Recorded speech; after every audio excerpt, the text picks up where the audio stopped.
1443 bayan hijirar shugaban Muhammadu Muhammadu. Ina fatan Allah ya faɗi dukkan ibadunmu addu'o'in da muka yi a cikin wannan azumi da muka kammala. Fatan Allah nuna mana da wasu shekaru masu zuwa cikin ƙoshin lafiya da wadata. Bayan haka, tun bayan da aka haɗa ni hakimin gundunar Gwagwalwa shekara ta 2017, wannan ita ce sallar idi na farko a wannan gunduma. Kuma mun zaɓi garin Nasarawa ne domin mu fara na farko da za mu fara gudanar da wannan sallar. Muna da ƙudurin cewa duk shekara insha Allah za mu riƙa gudanar da irin wannan taro a garuruwan da ga kanmu a lokutan ƙarama da kuma babban sallah. Muna da ƙudurori da dama na raya ƙasa waɗanda muke so mu aiwatar da su a wannan gunduma. Ɗaya bayan ɗaya in Allah ya ba mu iko.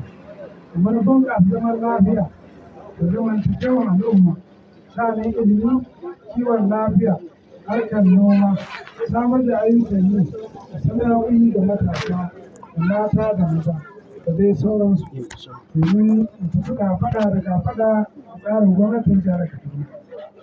Ina so in amfani da wannan dama domin in gode ma gwamnatin jihar Kaduna da ta ƙaramin hukumar Chukwu bisa ayyukan raya ƙasa da suke yi a wannan gunduma tamu ta Gwagwalwa. Kuma ina godiya da shi mai martaba a Chukwu tare da al'umman gundumar Gwagwalwa bisa haɗin kai da goyon baya da suke bani wannan gunduma domin ganin sauƙi nauyin da Allah ya ɗora ni.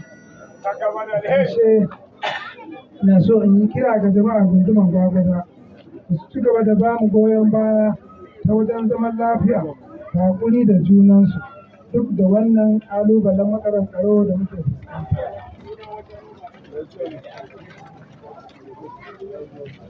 Ina kira ga jama'a mu fito mu sabunta katin zaɓen domin samun damar yin zaɓe.